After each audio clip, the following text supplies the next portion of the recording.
The 7th of April 2022 has set as a momentous day that saw the 2022-2023 Kenyan budget read early to pave way for the 2022 general elections preparations.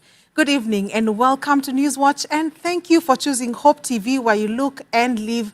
I'm Tess Njenga, and our sign language interpreter is Boniface Mureithi. In studio, we have Tess Njenga, who will be analyzing the budget in a short while. But before that, National Treasury Cabinet Secretary Ukur Yatani has today delivered the last budget proposal by the Jubilee administration to Parliament. The 3.31 trillion shillings 2022-2023 budget is a 4.8% more compared to the 2.9 trillion shillings budget for the 2020-2021 fiscal year. Yatani said COVID-19 has slowed down the Big Four agenda and allocated 146 billion shillings for completion of the projects and another 7 billion shillings for COVID-19 expenditures. Grace Wangoi begins with this report. Other proposed allocations in the education sector includes Kenya shilling. The National Treasury broke the norm in the announcement of the 2022-2023 budget by releasing the budget proposals 2 months earlier than when it is usually delivered. This is to allow adequate time for preparations of the August polls by IEBC. Kenya secondary school education. The national government is the biggest beneficiary, having received 2.07 trillion shillings of the entire 3.31 trillion shillings. The 2.07 trillion shillings has been shared to the three arms of government, with the executive getting the biggest chunk at 2.01 trillion shillings, Parliament at 38.4 billion shillings, and the judiciary at 18.8 billion shillings. Urban indignity in Nairobi. The national government has been criticized in the past for inadequate allocations to the judiciary. In March, speaking when she engaged the National Assembly's Budget and Appropriation Committee in Mombasa, Chief Justice Martha Koome lamented that the judiciary is operating below the threshold of its constitutional requirement due to insufficient funding. We have a budgetary allocation deficiency of 21 billion because we were allocated 18 billion. We have an infrastructural capacity deficit. We have about 34 courts around the country that have not been completed. And you know how difficult it is when you have put resources to build a court, and 3, 4, 5 years down the line, those courts are not completed. They cannot be used. While delivering the budget, Yatani revealed that COVID-19 had severely affected the Big Four agenda projects. President Uhuru Kenyatta's legacy is pegged on the number of complete Big Four agenda before the end of his term. For the Big Four, 62.3 billion shillings will go towards universal healthcare, 10.1 billion shillings for manufacturing, 46.8 billion shillings for food and nutrition, and 27.7 billion shillings for affordable housing. I have proposed a total of Kenya shilling 146.8 billion. Mr. Speaker, we have continued to strengthen our healthcare systems in our quest for universal health coverage. Better health outcomes depend on the availability, accessibility, and capacity of health workers to deliver quality services anchored on well-equipped and provisioned healthcare facilities.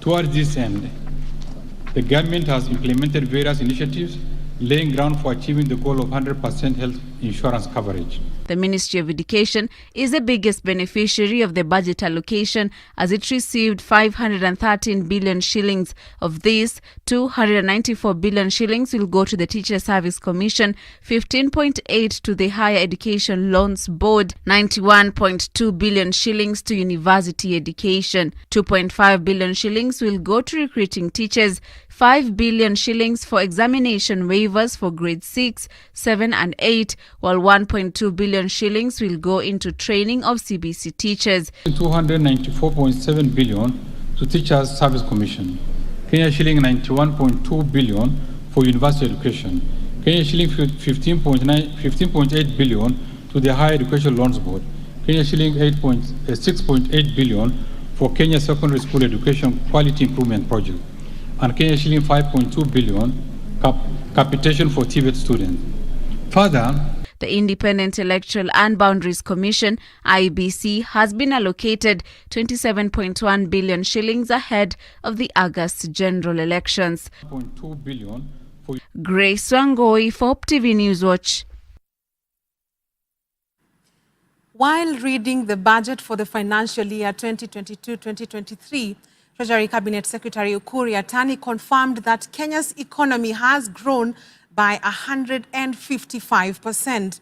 Despite the economic growth looking good on paper, a section of Kenyans say that the situation on the ground is quite different, referring to the ongoing acute fuel shortage that has hit the transport and business operations across the country, and the increase in food prices and basic commodities. Our reporter Kennedy Kimani spoke to a section of Kenyans and filed for us the following story. We met Florence Naka at her workplace in Nairobi's Central Business District. The single mother of 6 has been in business for 10 years, and she explains to us that she's on the verge of traveling back to a rural area, as the economic situation on her end is a thorn in the flesh. Siku hizi maisha imekuwa ngumu. Sababu kitambo unga tulikuwa tunapata na 150. Sasa hivi tunapata na 200 ya hizi chapati. Unaona? Sasa mafuta nayo imekuwa juu kabisa. Sasa maisha pia shule ndio hizo siku hizi maisha imekuwa ngumu kabisa. Sasa tujui tumeelekea wapi. Tunaona kama tukiendelea hivyo, kwanza mimi naona narudi ushago. Siwezi kaa Nairobi kwa sababu maisha iko juu kila kitu. Kamba njeti ya siku hizi. Kiwa na ngili moja, hata ukienda kwa supermarket, hata uende wapi shopping hakuna. Unapata vitu kaa 3 hivi. Na kitambo ulikuwa unafanya shopping, kila kitu imejaa. It is almost the same if not a similar script for Esau, a boda rider in Nairobi, who says his business has been hit hard as he relies on fuel to do his business, but the fuel crisis in the country has almost paralyzed his business and it is his only source of income. Furthermore, in the reading of the financial year 2022-2023 budget, Treasury CS Ukur Yatani proposed that all boda and tuk-tuk owners will now be required to take insurance covers for their passengers, a move which Esau says it does not have the capacity. Kwanzia kwa chumvi inapanda, unga inapanda, kila kitu yani gharama ya maisha kwa ufupi iko juu. Hakuna kitu yenye tunafaidika nayo. Hata tunashindwa leo, wamesoma hiyo budget. Budget yenyewe inatuhusu na nini sasa? Tumehangaika na hii mafuta, hakuna mafuta. Kila mahali ukienda hakuna mafuta. A section of Kenyans say the 3.31 trillion budget read today by Treasury CS Ukur Yatani, which many have referred to it as the legacy budget, as it is the last one under President Uhuru Kenyatta's administration. They say the budget is not a mwananchi friendly budget, as a huge chunk of it has been allocated to the national government. Tumeona ugumu, kila kitu imeenda juu. Angalia basic needs. Basic needs imeenda juu. Chakula, mafuta, unga, kila kitu iko juu. Enda tena kwa mafuta ya pikipiki, imeenda juu. Halafu wanatuambia uchumi imegrow na 155. Surely, hiyo ni mahesabu ya kitabu, lakini sisi kama wananchi wa kawaida hatuifeel kabisa.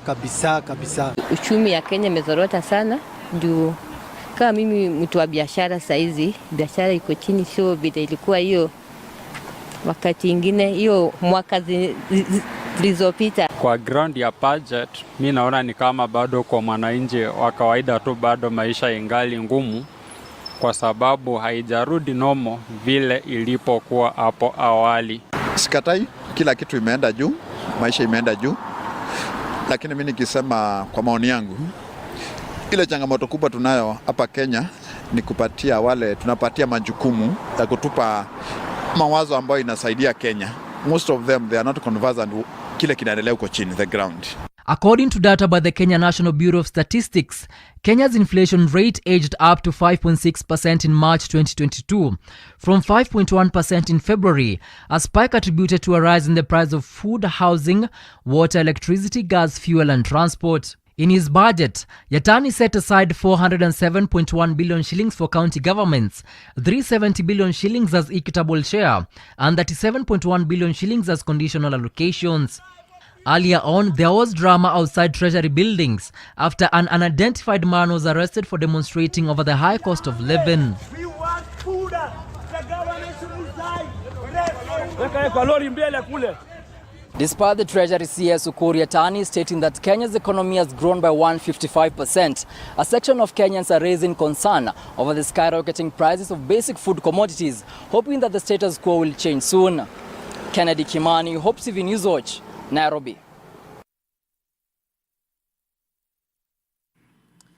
Thank you, Kennedy, for that report. Now, as I had mentioned earlier, we are joined by Pius Nunda, who is the Director, Finance and Administration, Howard and Associates Strategic Consulting Limited. Welcome. Thank you so much, Tess, for having me this evening. And I look forward to having a very rich discussion as far as the budget 2022-2023 is concerned. Yeah. What is your immediate reaction to the budget reading? Yeah. So thank you very much.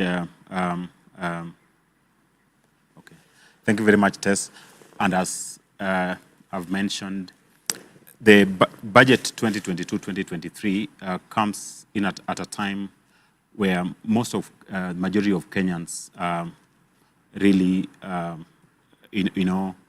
down there because of the economic situation of the country. Most of people are economically hit, and we've seen the Minister for Finance reading this budget at a time when we have seen the inflation rates have gone quite high.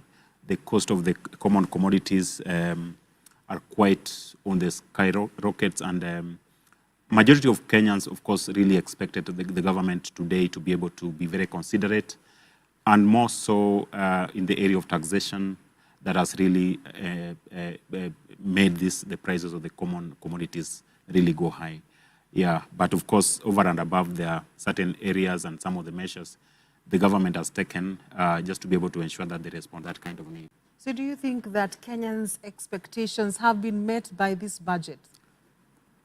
Well, I would say yes and no, in the sense that currently, as we are all aware, there are certain factors that have really made our economic situation to be at the level where it is, including the global pandemic of COVID-19.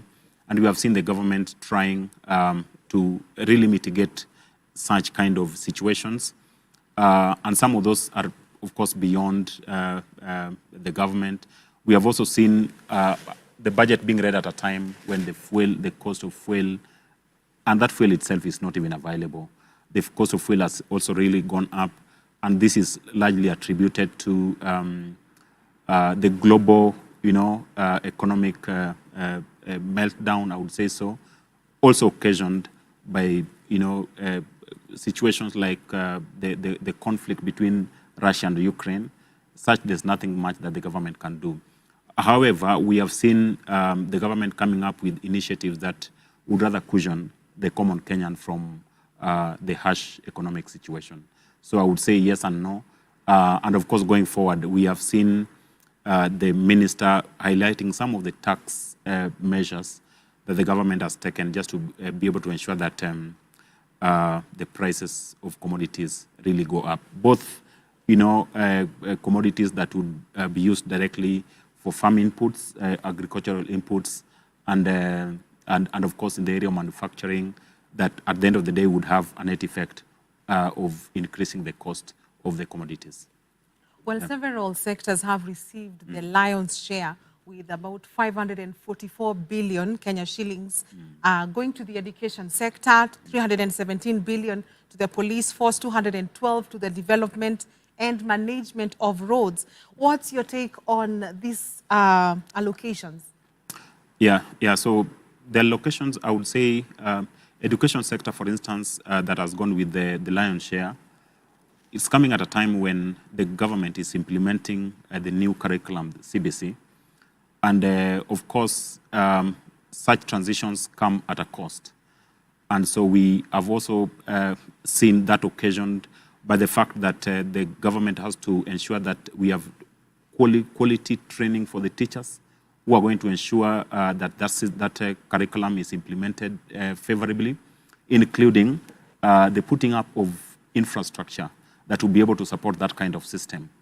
Yeah, so I would say that is fine, but this is also the time where we are going to see more number of teachers being employed just to be able to respond to that kind of need, because for the very first time we are going to have the transition from the first CBC examination class transitioning to the junior high school. So it comes at a time when the need is much, and I think the fact that such has been allocated to education sector, it is still fine. And of course, education sector, we are still talking about basic education.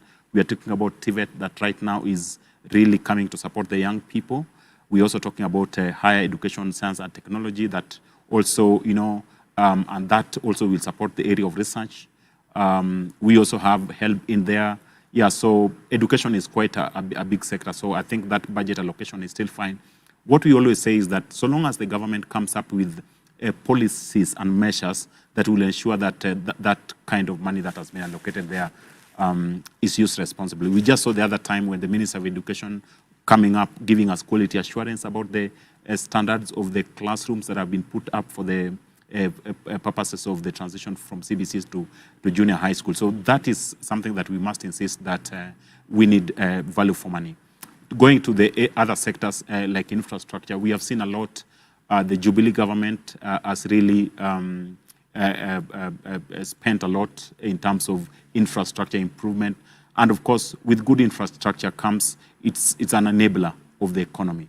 So we have seen that, and also you've also mentioned the area of security where the government has also, and we are still grappling with issues of insecurity. The Somali, our borders are still, need to be safe. Yeah, and such. So I think I am okay. I'm fine. That allocation is still okay. But of course, we also have other sectors like agriculture that are still also going with equally good chunk of money. Let me ask, just as a side digress a bit. This is the last budget by the Jubilee government. Yes. What do you think, in terms of legacy of the kind of budget it has done as the last one? What would you comment about that? Thanks, Tess. The Jubilee administration, as we are all aware, came into play or took over the government from the Kibaki-led government in 2013. And remember, when they came, it was Jubilee government was the very first. They were the very first implementers of the new constitution. And as at the time when they're taking over from Kibaki government, our budget was at 1.7 trillion, actually 1.667 trillion. And today we are talking about a 3.3 trillion budget. That is double the budget, of course, in a period of 10 years. Now, over the years, we have seen the budget allocation increasing, gradually, including from last year where it was about 3.1. About 2-3 years ago, it just crossed the 3 trillion mark.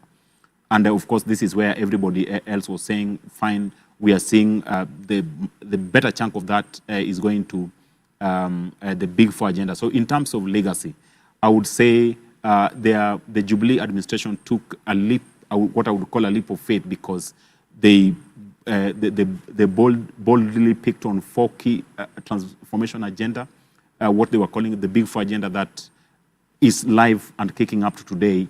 And I am very certain, because I have, as you have seen today, quite a number of, quite a good chunk of money has been allocated to the Big Four agenda, including manufacturing, including housing and universal health care. Yeah, so in terms of legacy, I would say we have a government that is coming, closing the day at a point where the country is still grappling with high debt compared to the GDP. The gross national product is at what I would call a 1 to 3 ratio of 1 to 3, whereby our debt ceiling right now has been crushed, and we are talking about over 9 trillion. Last year it was about 9.8 trillion, and we are still at that point where our budget, we are proposing a budget that ourselves we cannot raise enough revenue to be able to cater for that. So the Jubilee government is transitioning, and of course leaving the legacy of the Big Four agenda, but leaving the country, what I would say, at a more difficult position in terms of the debt ratio to the GDP that we have as a nation. What will you say about the timing? I saw the CS allocating a big chunk, 146 billion Kenya shillings to the Big Four agenda. Is there room in the next few months to meet the Big Four agenda that they had promised? Yeah, of course. The fact that the CS has allocated the 146 billion to the Big Four agenda does not really mean that whatever has not been finished must be finished in the next 2 or 3 months. What we are anticipating is that the Big Four agenda, being a national outfit, is something that also must also be picked by the new administration. So the expectation in there is that because this is a budget for the next 1 year, it is June to June. So we expect that some of the pending projects could be accomplished within the next 1 year. So it is still fine because some of the projects have not been accomplished. And what we are saying here, and this is what the Wanjiku would want to hear, so long as that money is used responsibly. And of course, some of the things that have dotted, and even as you talk about legacy, some of the things that have dotted the Jubilee administration. And this is where we want to call out there our leaders to be very transparent and honest, because you would allocate that 146 billion just to be able to, to accomplish some of the Jubilee Big Four agenda projects. But if that money is not used responsibly, those projects will never come to an end. Yeah. Well, the CS also mentioned that about 260 billion Kenya shillings shall be borrowed externally to finance the deficit of the budget. What are your thoughts, given the current debt existing at the moment? Tess, what I would say is that, yes, it is the 260 billion debt that has been proposed. Year after year, the government has always come up with a budget statement that is way above our, projected income. And of course, we all know how the government raises its own revenue to be able to, to meet the recurrent budget and any other budget that it has, the capex project that it has. What I would say that the proposed amount of money that needs to be, and I want to be as simple as possible, the proposed amount of money that the government has proposed to be able to borrow from the external market, that is from the foreign entities, much it is 260 something, it is slightly lower than what was there last year. So that would still be a plus, but that does not mean that we still need to continue borrowing. This is what I would say. Like, for instance, and this is what we have always said, that we hope the government is borrowing to be able to put that money that it has borrowed into economic viable ventures that would,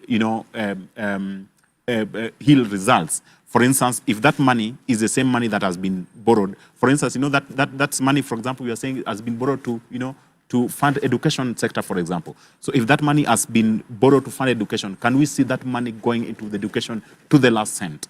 Yes. So if not dotted with issues of corruption and public finance mismanagement, then I think we should be fine, because let us borrow amounts and in bits that we are very sure that we can pay. But remember, as we borrow, we already have maturing loans, some of the loans that we need to, to pay back. So are we borrowing again, yet we have mature loans that are matured and we have not been able to pay them back? Yeah. And as you mentioned, Wanjiku, in the streets, somebody wants to know, is the fuel price coming down? Something that the CS seemingly did not address. And as well as the high cost of living in terms of foodstuffs. What would you say about that? Yeah, so, those are very thorny issues, and they would rather not talk about them because we all know that it's about election, and some of those things are things that somebody can really use to pin you down. What we have said, last year's budget, the government had talked about revision, or rather coming up with national tax policy amendments that would really favor the common Kenyan. But you know what? This is what we have seen year after year. The government has always looked at the next possible taxable area, if allow me to use that, so that they would raise, more revenue. For instance, we had, and that every moment you raise taxation on a product, or rather on a process, say manufacturing, it is the end product that you are increasing its price. So what has been proposed, and this is what was expected. It was expected that the government would address the whole issue of VAT on LPGs, fuel, and such related items. When that is done, you can be sure that processes like manufacturing that uses this as primary sources of production will definitely reduce the cost of the end product, which is what Wanjiku is interested in. Today, Tess, we are talking about unga. You never know. You go to the market, the supermarket out there, you find unga is 130, 140, 150. Sometimes you are not even very sure. Yeah, and such oil, cooking oil, and those are the key things why that affect the life of the common Kenyan. So if the government does not come to address the whole issue of taxation, especially on the fuel and on the petroleum and such products, then it will be very difficult, even for the manufacturers, to lower the prices. So the ball still is at the court of the government, just to be able to, and I know, this is a budget statement, and it is been now presented before the parliament. We expect maybe in the next 2 or so months that it is signed into, an act of parliament or into a law, so that it starts operation on the 1st of July, the year 2022. Then, of course, that is a new financial year. So unless the government revises, or rather checks in there and ensures that the tax regime, the tax policies that they are administering on the common commodities, including on exportation and importation, then it will be very difficult for the common goods to have their prices being lowered, just like that by the retailers, or rather the supermarket vendors. Well, this is a very ambitious budget, given it is more than what was there last year. And the CS has projected 50.4 billion Kenya shillings to be generated through taxation. What do you make of these projections in terms of how do we raise the revenue? Is it manageable? Of course, we have seen Kenya Revenue Authority year after year. I think, save for the year of COVID, we had KRA actually surpassing the target that it was given through, of course, generation of revenue through the various taxes. We have a lot of channels where the government has been able to, and so my take then is that it is possible for Kenya Revenue Authority, for the government to be able to raise that kind of, and it's very ambitious. So I think the ball is in the court of KRA and the officers, just to be able to ensure that target is achieved. Maybe because of time, let's get your final remarks. What do you take? What's your last take on the 2022-2023 budget?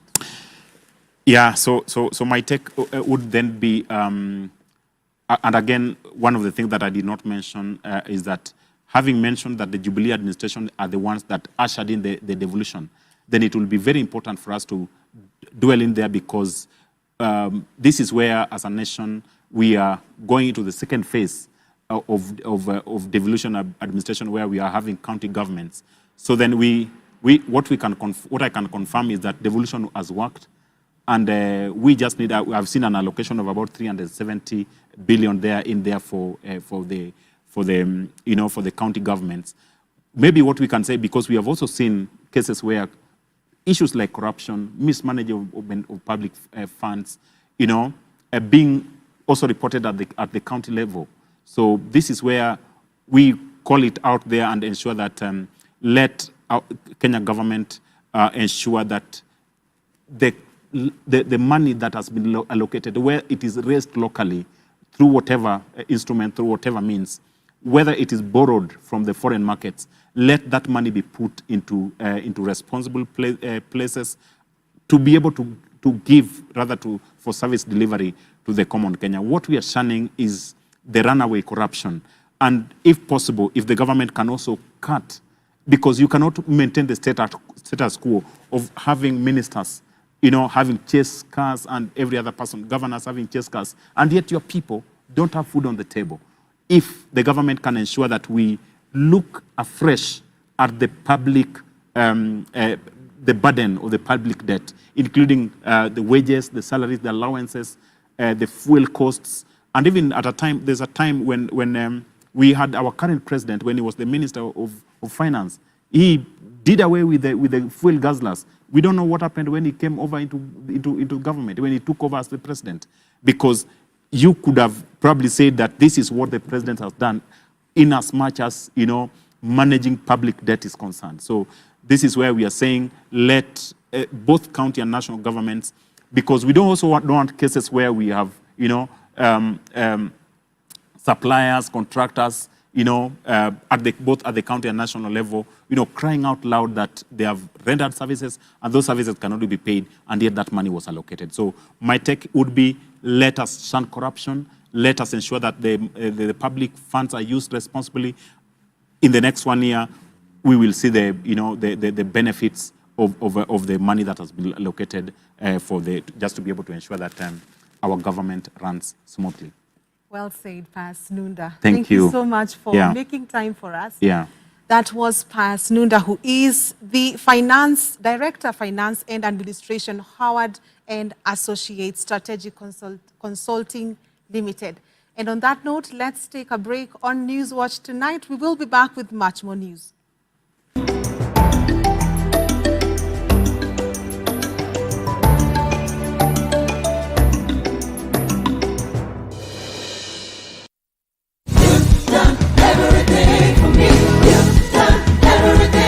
Join us every Sunday for unlimited, uplifting, powerful worship,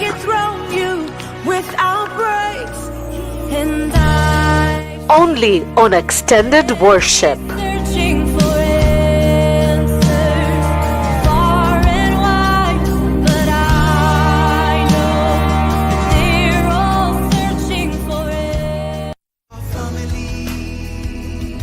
Because women talk more and they are not very strong physically, when they want to hurt their husbands or their children or anybody, they use the tongue. Families under God. How can we continue to live carelessly in ease? Join Reverend Dr. Judy Mbugua as she imparts families through prayer, evangelism, and social transformation with the Word of God. God is not asking you to manage. He's asking you to be available. Amen. And He will make you able and capable. Families Under God, Sundays at 8:30 p.m. only on Hope TV.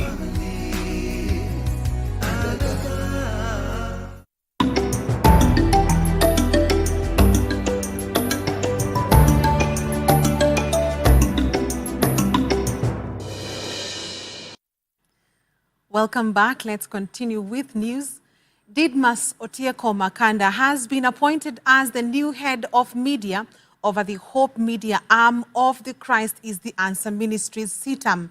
Through an internal memo dated 7th April 2022, CITAM presiding Bishop Callisto Odede said the appointment takes effect from April 1st following a competitive interview process.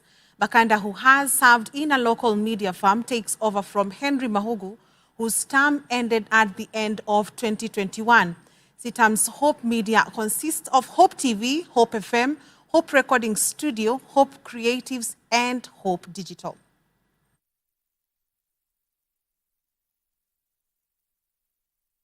Now, Azimio la Umoja, One Kenya flag bearer Raila Odinga has moved with speed to seal looming cracks in the alliance following demands issued by 8 parties in the outfit.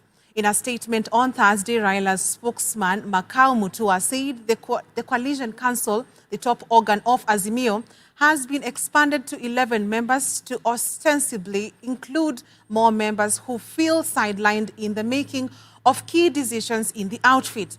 On Wednesday, 8 parties that are members of the Azimio One Kenya Alliance threatened to walk out if their grievances were not listened to, following concerns of a lack of inclusivity and consultations in making key decisions in the coalition.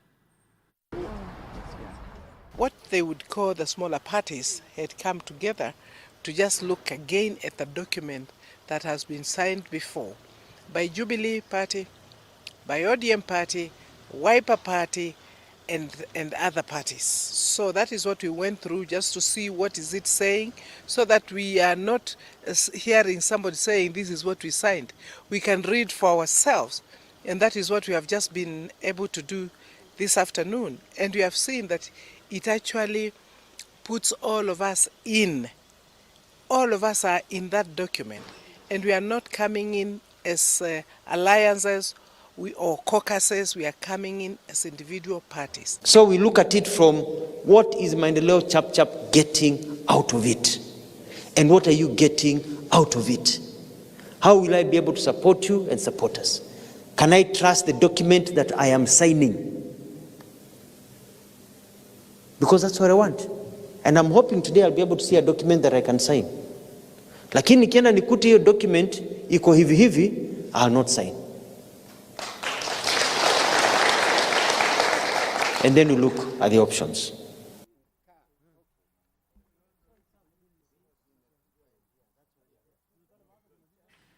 Murang'a Women Representative Sabina Chege says she is yet to decide if she will be vying for any political seat in the upcoming August 9th general elections. Chege, who exclusively spoke to Hope TV's Spotlight show on Wednesday evening, also went public on corruption, saying the vice has been embraced by how children are brought up in families, including favoritism by the church. Dickens Luvanda has more. Kama hata yenyu itaenda hapo mnionyeshe kwa mkono mzuri. Murang'a Women Representative Sabina Chege had dispelled reports that she will be vying for the Kigumo parliamentary seat in the upcoming elections. Chege, who is in support of the Azimio la Umoja Oka coalition party and a staunch ally of the Jubilee party, says she is yet to decide which position she will be vying for, or if indeed she will vie for any political seat come August 8th, a move that clearly puts off reports that she had earlier announced her Murang'a gubernatorial bid. I know deep within me that God is preparing me to serve at the national level. At what capacity, I would not be able to tell now, but I have home, which is Murang'a, which is my home. So I still have a lot to do for Murang'a people and still serve the nation at large. Okay. You know, I remember when I was very upset with my party at some point, I said, I gave a 30-day notice and said, if you don't have a direction, I think we'll look for alternative. But I said, I'm waiting for the Holy Spirit to speak.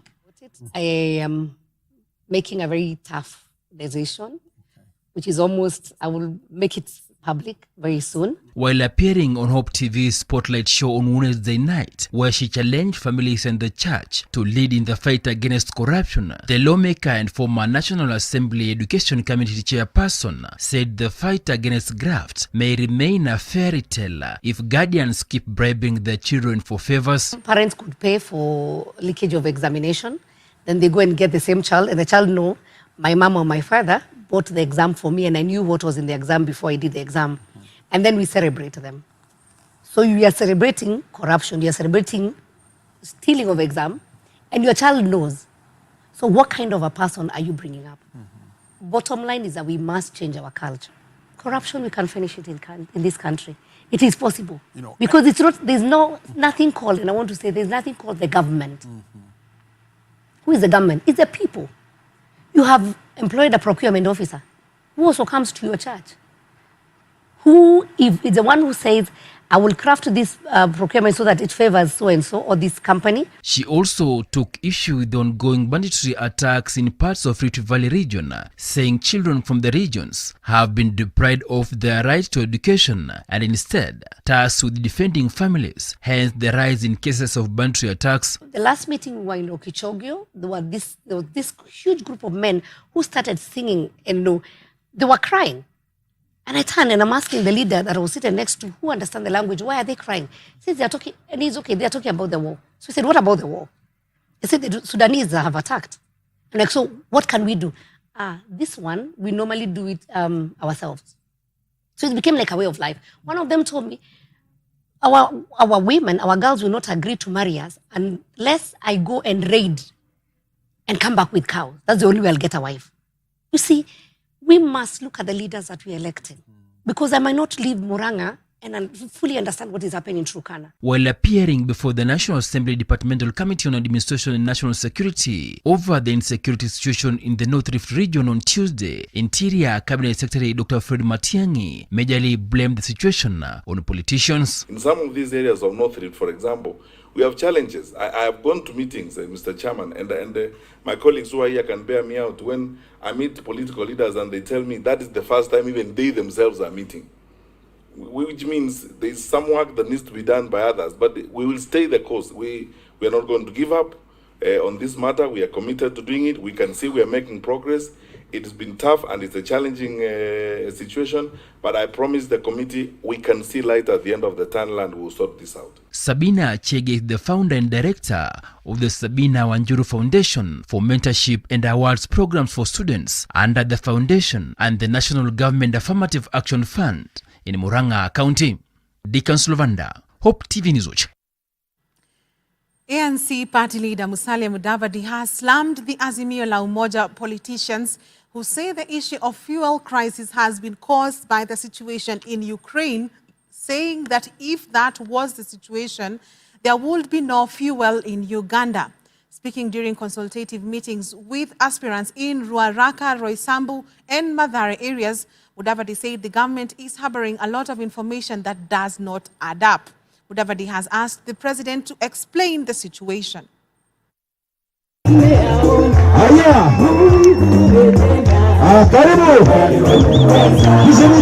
Sasa wanataka watusomee budget. Kusema ukweli itakuwa tu kuongeza ushuru, kuongeza ushuru, kuongeza ushuru. He has forgotten. Amesahau kwamba Kenyans have got to survive. Amesahau kwamba Kenyans wana shida ya gharama ya maisha. Sasa yeye ashughuliki na hayo maneno. Sasa tunaambiwa huyo kupitia kwa statement nimeona kwa magazeti ya huyo jamaa wa Azimio anasema tuko na shida ya petroli kwa sababu ya Russia na Ukraine. Lakini hii Russia na Ukraine ikiwa inatuchapa hapa, mbona mafuta iko Uganda? Kwa hivyo mimi namalizia nikisema kwamba tuwe waerevu. If you are one time clever, this time let us be 2 times clever.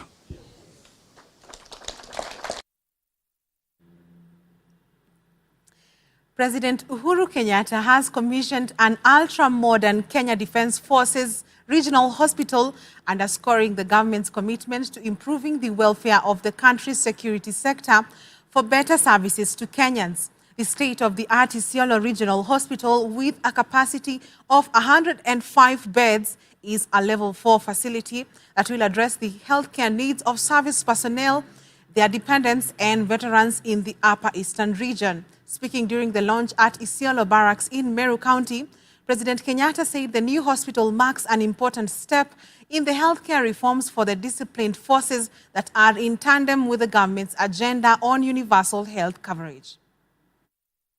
This is not the only hospital at Nairobi that we are doing. We are currently completing Eldoret Regional Hospital, and which Your Excellency you will be commissioning sometimes in June. And we are also very hopeful that the first unit of the Forces Referral Hospital will be commissioned also around the time frame of July. Isiolo Regional Hospital is the latest to join the list of military hospitals. Your Excellency, this facility will contribute immensely to healthcare access, not only to the military, but also to the retired military personnel and families through Defense Forces Medical Insurance Scheme and other members of the security services through NHIF, civil servants also through NHIF, and members of the public. We have undertaken modernization of our institutions of state, as well as our security organs, to an extent that has been unparalleled in our nation's history. At the center of the reforms that we have instituted has been our efforts to elevate the welfare of our personnel, especially in terms of health care. We have done this recognizing that the health of a security system is only as good as the health of its officers. Coast Regional Commissioner John Elungata says adequate security is in place as the country gears towards the August 9th general elections. The senior regional administrator said the government is determined to ensure that the polls will be conducted in a peaceful, secure and conducive environment. We want to assure the public that the region is quite safe and that every effort has been put in place to ensure that there is safety and security during this period leading to the elections and even after the elections. We even have a committee called the Electoral Elections Preparedness Committee, whose main function is to ensure that there's early warning and that there's advice to the security services should there be an issue that requires attention. So we think that what happened last evening is something the police will unravel. Every effort is being put in place to get evidence as to what really transpired, as to the motive, and as to who perpetrated this. And I'm sure that in the next few hours or so, we should be able to know who was motivated to carry out that heinous act. All I want to assure the public is that we have no link so far to any political opponent of the victim, or even if there was any such feud. We are asking the public to provide information. The United Democratic Party, UDA, has ensured aspirants in Nyeri County of a peaceful, free and fair nominations process, which will be held on 14th April across the country. The party aspirants drawn from Nyeri County met yesterday in Nyeri Town during a joint aspirants meeting that was presided over by County Returning Officer appointed by the National Election Board, Frederick Wanyoro, on preparations for the upcoming party primaries nomination exercise. All the polling stations will be open and that ballot papers will be provided sufficiently, or enough ballot papers will be provided. And that is where a lot of times you have irregularities coming in. And we shall have the polling clerks who will be posted in the various stations, who will not necessarily be coming from those localities. We are sure, and we have been briefed by the representative from Nairobi from the party, the commitment that our party leader, William Samoei Ruto, that has committed himself in giving us a transparent, verifiable nomination that is out of foundation. We are here today to get a brief from the returning officer on how they intend to conduct the primary nominations for UDA, which are scheduled to take place on 14th of this month. I want to request the people of Mahiga to turn up in large numbers to come and support me, because we have gone a good journey. We have journeyed together.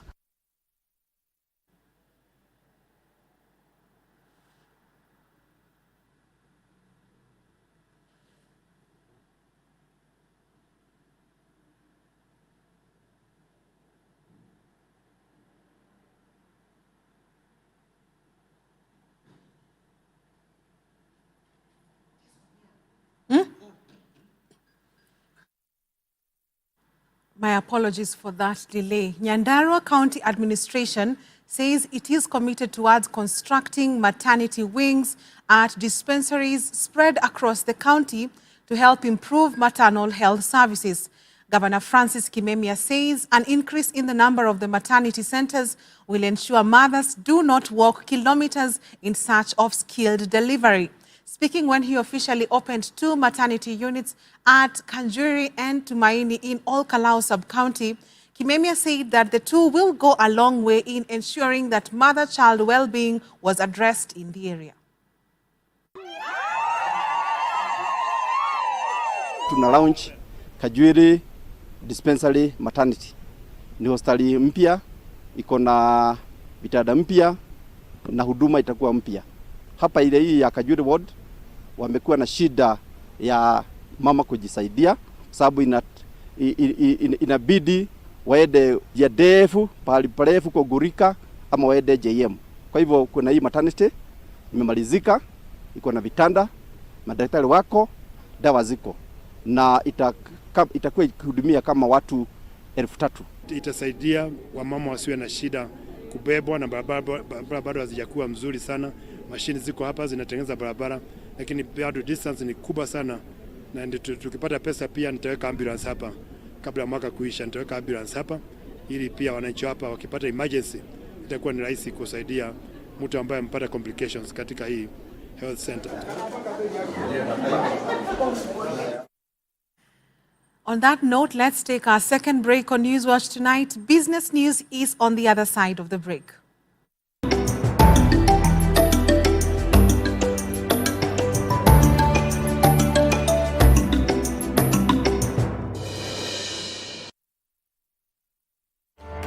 The Bible is unchanging and timeless, and its words are relevant for every generation. Join Dr. David Jeremiah each week on Turning Point as he delivers the unchanging Word of God to an ever-changing world. With his sincere, straightforward teaching style, David Jeremiah provides a rich study of Scripture from which you can find spiritual strength, encouragement, and guidance for today's world. Join Dr. Jeremiah every week on Turning Point, right here on this station.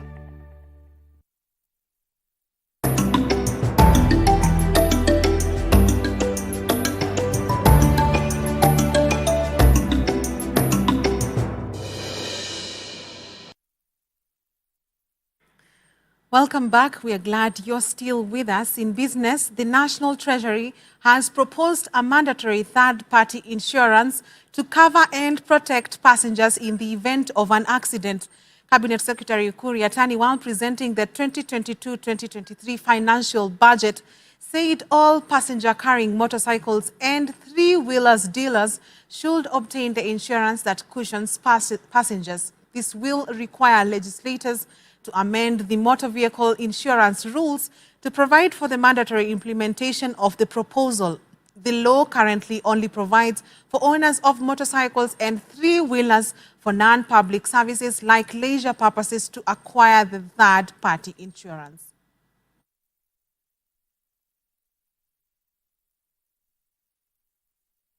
And Standard Chartered Bank has partnered with Sight Savers and Light for the World for the next 2 years to upscale the Future Makers Inclusive Employability Program by investing a total of 96.9 million Kenya shillings for a program that will target students with employability training schemes and map out the inclusivity barriers that underpin the growth and progress of students with and without disabilities.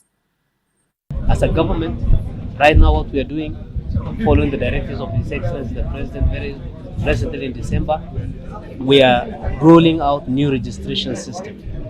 And this system is a very detailed system, and part of this system is to capture the socio-economic data of persons with disability in this country. You know, our earlier system does not capture all information around someone with disability. Why we're interested in socio-economic data of persons with disability, we want to know in this country, up to the ward level, how are persons with disabilities, are faring in terms of education, in terms of employment. So this initiative, after we generate a report and release the report now, we can feel how we are doing in terms of empowering persons with disability. So there's going to be a 2-year program that is going to run very 2 years program, and it's going to involve the students being helped how to be ready for the employment world, whether it matters to write their CVs or it matters to do how to show up in an interview. So that's going to help. It's going to be a long way that is going to help them be able to be, as I would call it, employable. It is part of our program, we call it the Future Makers, that focuses on 3 pillars, which is employability, entrepreneurship, and education. As a student, this program is going to be of help to us because, it prepares us to get the job market. And we know, apart from preparing us, we feel also it's very important because when we get to those job markets, we find people who are ready for us. So the program is not only focusing on us, it's also focusing on employer. So it's very important because, people still have those negative attitudes. So towards people with disability, where they don't see what we can do, rather our disability. So for me, it's going to be of help because it equips us with the skills that we may not have in school.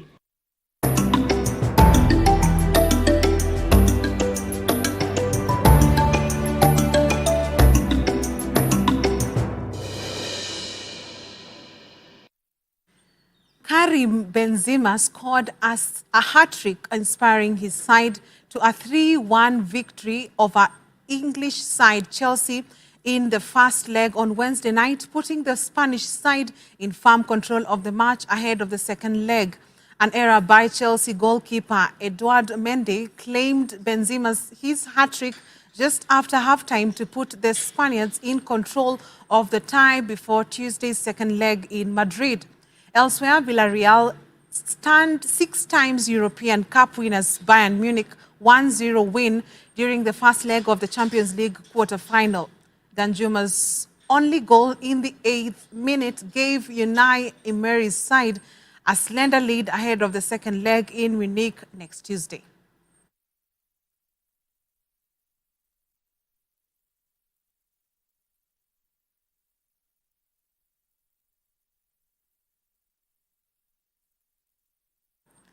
Well, that's all we had prepared for you on Newswatch tonight. Thank you so much for watching. On behalf of the whole team, we appreciate you. I'm Tess Njenga, in our sign language interpreter is Boniface Mureithi. Have a good night and be blessed.